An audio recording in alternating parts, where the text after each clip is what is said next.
5 lessons SEO experts can take from product management with Aliyah Mirzakmet.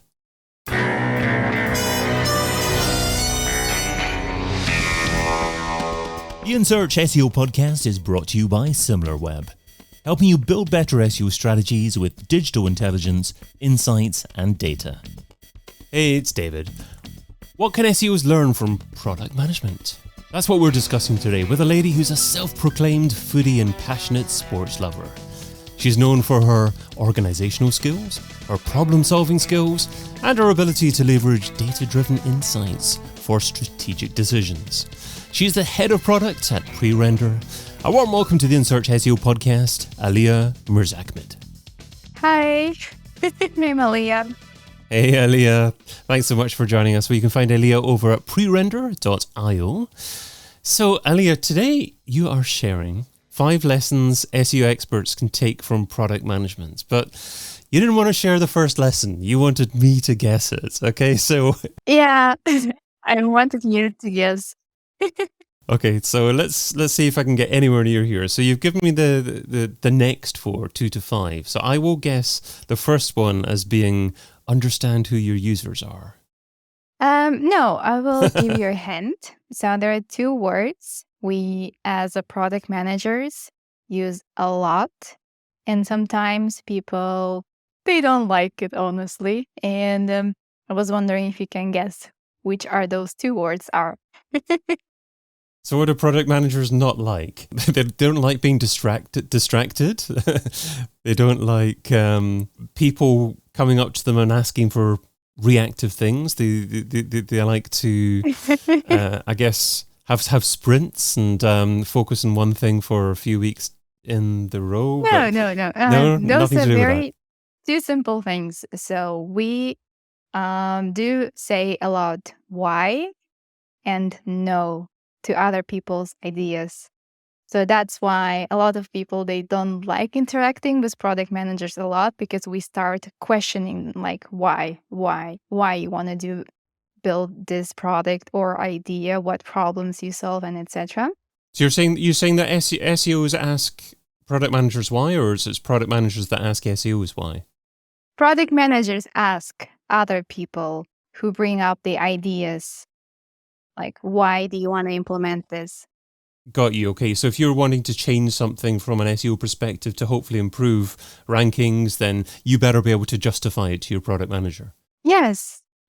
So basically, anything you do, no matter you're an SEO expert or any other professional field, start with why. Question what you're doing right now, why you're doing, what outcome you will bring, or your future ideas and the future projects. Just start with why this is important. This actually eliminates a lot of time and investment, so you can focus on the things what matter. So that's why with the lesson number 1, I would recommend starting with why and using 5 whys framework. I was going to ask you about that because you don't, of course, just ask why the one time. You keep on drilling down to make sure. Yeah, you ask it multiple times. Yeah, because it seems actually very simple, but once you start doing it, you will learn a lot. It will be challenging in the beginning, but once you get started and you will make a habit of it, then it will be much easier. Why? So, why? I won't keep on doing that, but I understand exactly what you mean there. Okay, let's move on to element 2, which is analyze user behavior in your product. Yeah.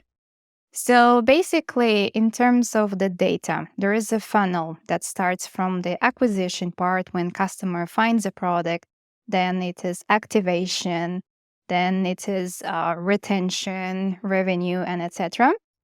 In that case, a lot of SEO experts, they are basically done analyzing data once the user hits sign up, which is okay, but it makes more sense to analyze the user behavior inside of the product more deeply. Why? So you will learn about your customers more. You will learn what they do, why they're inside of the product, what they use the most, and the list. If there is a churn, where. So those kind of data helps you to create more user-centric content in the future. Let's say you released some new functionality in your product, your e-commerce, or you're building an app, and you have a very low engagement with that feature. So once you know the data, you can generate the content more exactly to tell users or customers more about this functionality, which can also increase the engagement within your product. So basically, more you know your customer, more you know what they do, it will have a positive effect in your content generation process. So how do you know what's causing the low engagement? Because it could be something as simple as not having easy access to that particular aspect of the platform, but it could be the user thinking that it's not relevant for them. So how do you establish that? So there is many hypotheses under that. When you have a high engagement, it doesn't mean everything is great. If you have a low engagement, it doesn't mean it's everything bad. So based on that, this is actually lesson number 4. So if we skip lesson number 3, so based on the data, you have more hypotheses on which keywords use more or less to promote certain functionality. Also depends on your goal and your why. So that's your test your hypothesis. Is that the lesson you're Of talking about course, there? Yes. yeah. Okay, and how do you establish what is your hypothesis or hypotheses, and what hypotheses you should be testing? That's actually a great question. It also depends on the situation and your goal. Let's say your goal is to improve website traffic with certain amount of users, like target persona A. And you start analyzing the product data, you see what actions those target users are doing inside of your product. Are you happy with it? Is this the good numbers? And after that, if you're not happy with it, you can generate different type of content as a hypothesis to see, hey, if this increased the engagement, are they going to the place that I want them to go? So this is how data can really impact your user-centric content generation. But there's so much you can test, and you don't want to be testing everything all the time. Yeah, there's so much you can test, but you don't have to test just to test it. Yeah, so how do you establish the most relevant thing to be testing? I don't have a right answer for this. So this is all depend what kind of priorities you have at this moment. Yeah, I guess that brings us on to the next lesson, which is prioritize effectively.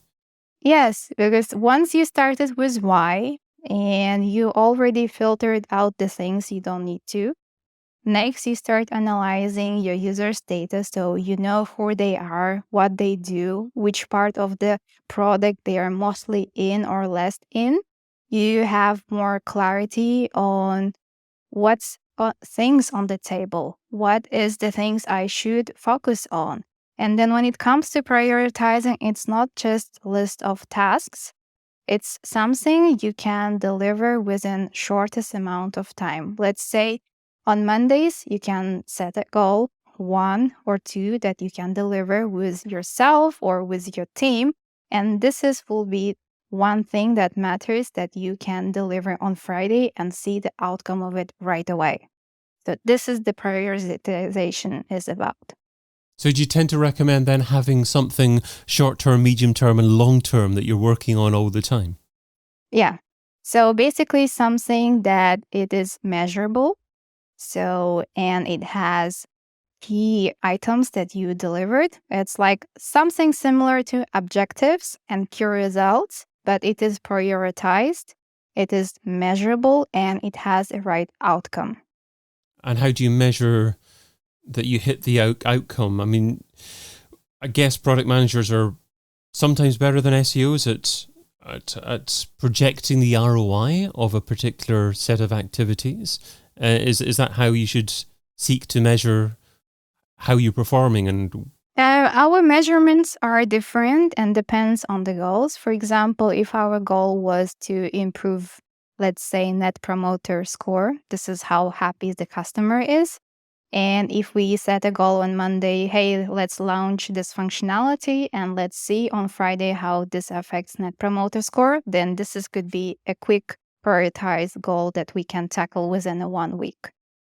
Could be similar for SEO experts. Let's say there is 2 ways of test your content on the same page. Let's say pricing page, because the pricing page is the most engaged page in SaaS industry. So you have 2 different content generated page that you can test your words, keywords, and everything. And let's say you started on Monday, you selected your audience, and on Friday you can see already the results, which page is getting higher engagement and higher conversion rate. And is Net Promoter Score a metric that SEOs should be more aware of? Well, it could be helpful. It could be helpful to see how happy the customer is. But as SEO expert, you might not affect it directly because there should be changes within the product itself. And lesson number 5 is embrace flexibility, learning, and iteration. Yeah, so basically, as far as I know, I've met a lot of great SEO experts. They're great in the planning. Sometimes when we talk about planning, they already have a plan for full year what they're gonna do, which is good, but it also has disadvantages in the sense that you're stick to a plan and you're not flexible. But in this world today, especially with Google releasing new updates, with ChatGPT, we need to be flexible. And once you analyze your product data, the user behavior more, you start testing your hypothesis, you prioritize your tasks, it makes sense to be flexible and learn, iterate from it. It doesn't mean that you're gonna do it just once. You're gonna do it more often and see how this affects your work effectiveness. How do you know when to be flexible and when to stick to the task at hand? To be honest, in my case, never. You're never flexible. Just for me, do you know the application Instagram, the social media app? Sure, yeah, yes. Of course you are. So in 2013, do you remember what the app had? It was mostly photos, wasn't it? Yeah, it's just photos and its ability to follow and comment, and that's it. And then the product grows. So now they can upload videos, they can upload stories, they can even pay for marketing ads. Also, you can do, I think, threads and everything. So the product grows. So there is time to be flexible because the product grows. Everything is different. Like every new functionality released changes every single user's every day, because this is the app that users mostly use every day. Sometimes I would say more than once a day. In that case, like if you're having a product that has B2C connection, so this consumer product, which users use mostly every day. And if there is some change, it affects the user's daily life, then you have to be super flexible and learn and iterate much faster than you're in B2B. So my instinct is that a lot of SEOs are probably doing some of these things, but doing them in a very unregimented manner. They're not really documenting what they're doing. They're not doing things in a formal process. Is that reasonable feedback? Well, I've got experience working with different SEO experts, both in a startup and in a corporate. And I noticed that in a corporate, a lot of SEO teams have a plan, the proper plan and a budget for 1 year, and they're not happy to make changes. So that's why I was bringing up being a flexibility and learning and iterating will really help in case if you want to adapt to the customer experience to see what their experience inside of the product. If you release some change, how did affect their working life or everyday personal life. So that's why it's important to be flexible and to change the plans whenever is needed. Yeah, I guess the real challenge is actually knowing when to change and when to remain the same. And I would have thought that if you're establishing goals and objectives and broad strategy with the C-level suite, then you want to retain those goals roughly the same, but the path that you take in order to achieve that can be a bit more flexible. Yeah, I agree with that. So there should be always the proper plan, the bigger goal and objective, but there will be some changes. Let's say Google releases something new and now you have to update all your sitemaps or something like that. This is the thing you didn't plan, but this was just an example.